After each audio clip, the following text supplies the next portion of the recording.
Hello ladies and gentlemen, this is Blue Maxima, and I want to talk to you for a bit about Fracked. And I apologize if I sound a bit fracked, because admittedly I'm still kind of sick, but I've run out of time to actually get over this damn cold and actually still have videos coming out. So I'm giving this a try and hoping my voice doesn't fall apart, but I'm willing to bet it's going to within the next few minutes. But let's just get onto the game anyway, because I was really looking forward to Fracked, because it's made by a development studio called Dreams, and if you're not familiar with them, they made Phantom Covert Ops for the Oculus Quest and Rift, and it was a really good game. It had some great characters, the concept of the gameplay was really interesting, and it just worked as a system of being a stealth game in a freaking kayak.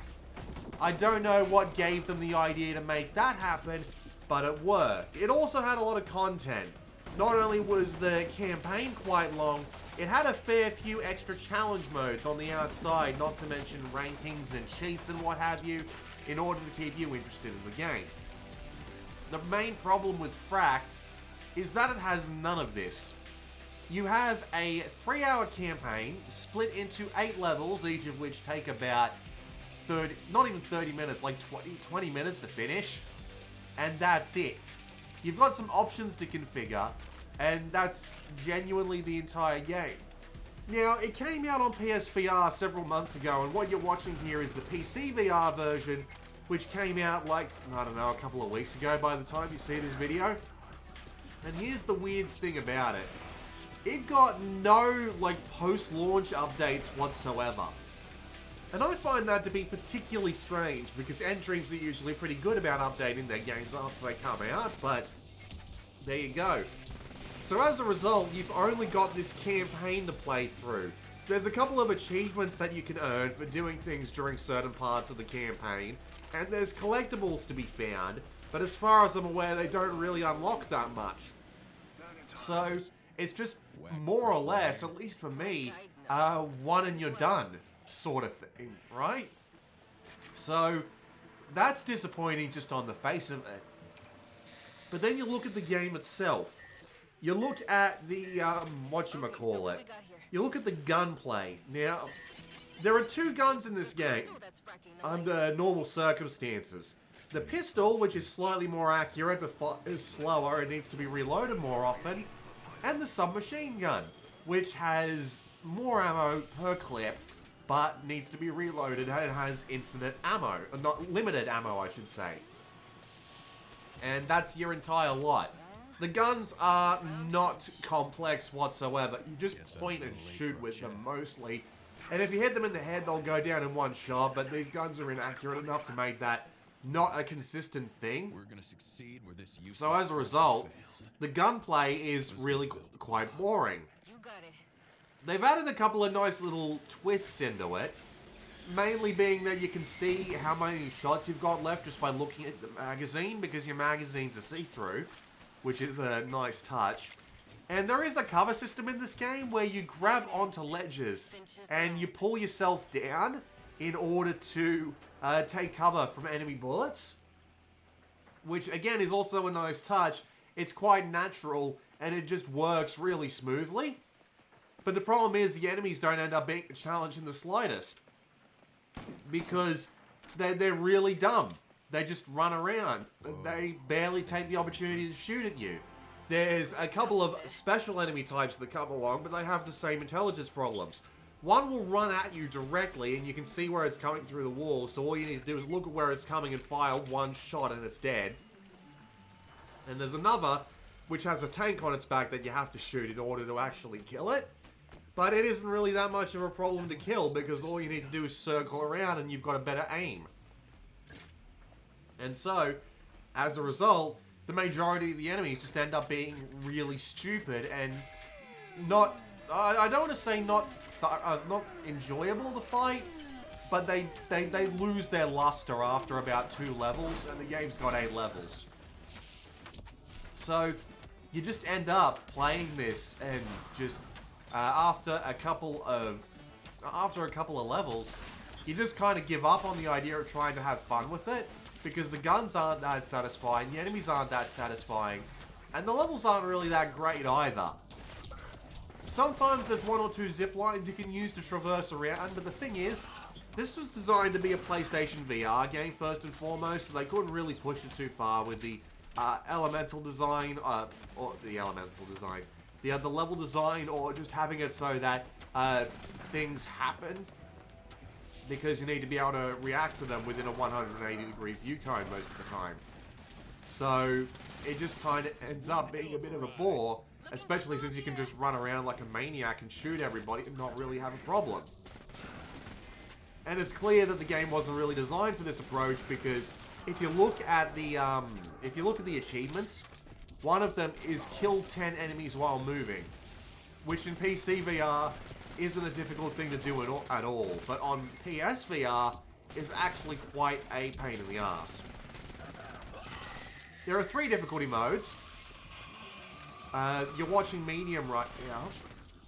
There is a hard difficulty mode, but it's genuinely just medium, but if you die, you lose all your progress in the game and get thrown back to the first level, which is entirely a pain in the ass, not because of the shooting and whatnot, but because of some of the weird things they have you do, like climbing around Uncharted style in some not very inspired climbing puzzles. They don't look bad, don't get me wrong, but it's an Uncharted style climbing puzzle. It's something I'd rather skip after having played the first 2 and then having to do 2 more.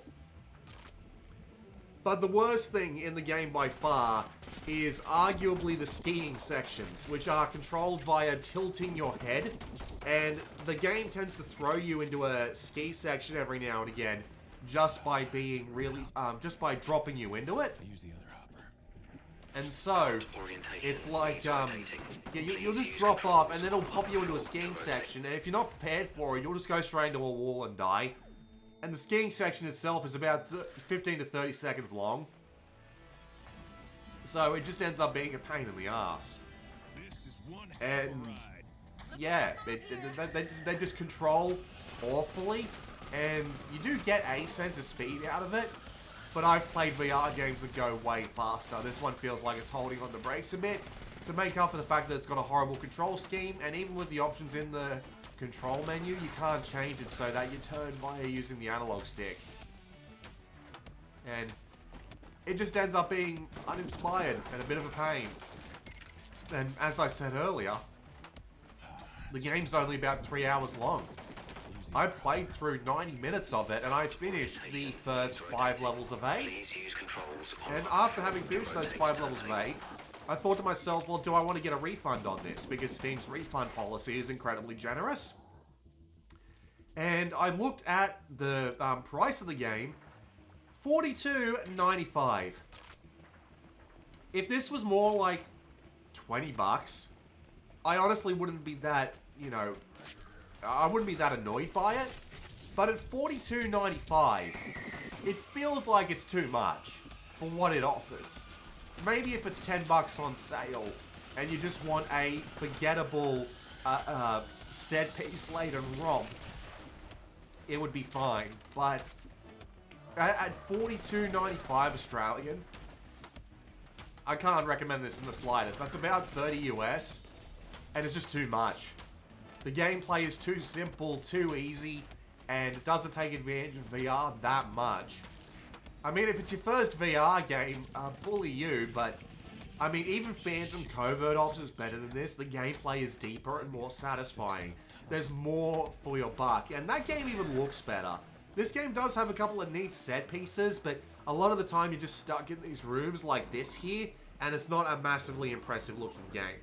It does look alright, don't get me wrong. It's very hard to criticize it, but admittedly, I'm just not that impressed. Valve rotation complete. And there is, like, a plot with characters, but they barely get any screen time whatsoever. They expect you to figure out who these people are from the word go, and you get very little about them. And there isn't one memorable character in the lot. Admittedly, Phantom Covert Ops had the same problem, except there was one memorable character, and it was the guy that David Hayter voiced, because he was a great villain. In this game, you don't get that. You get a bunch of really generic action people, and that's about it. So yeah, Fracked. It's a bit fracked, if I'm being honest with you. And I find myself having a really hard time enjoying it. And I wouldn't recommend it. It's just too simple for its price. If it was a $10 thing, if you can get it on sale at a deep discount, and you don't mind spending 3 hours on what's otherwise a kind of unremarkable VR FPS, sure, but otherwise, avoid it. Go play Phantom instead. It's a lot better. With that said, this has been Blue Maxima. I'll see you all next time.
You've got to use the control panels.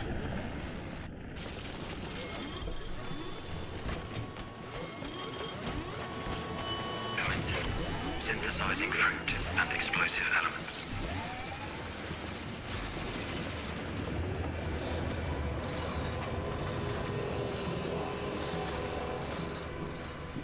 Complete. Please collect your biobomb. Go get him!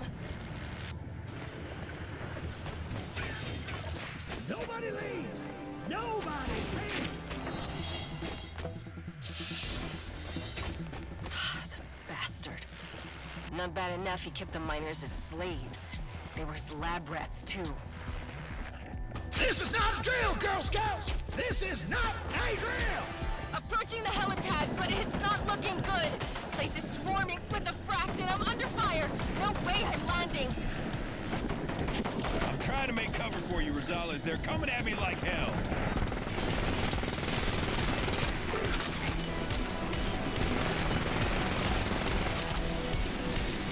What part of destroy the fruit did you think them assholes not understand? Kill the intruder, then burn down that lab.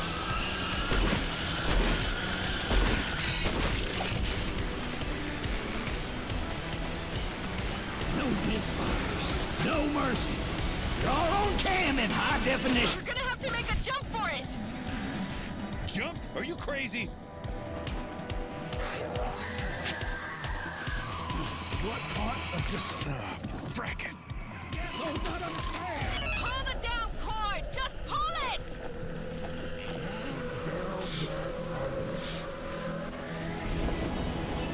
All right.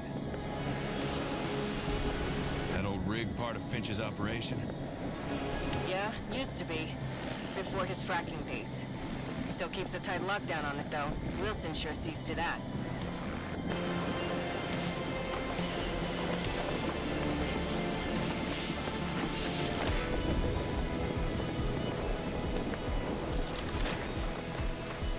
Nice jump. I'd mark you down on the landing, but I don't want to be picky. Appreciate that. You fought like a tiger up there. And we've still got our biobomb. So let's do it. I'm going straight back up. Hell yeah! Down at the coast, you take the cable car back up to the mines. We got a bomb to plant.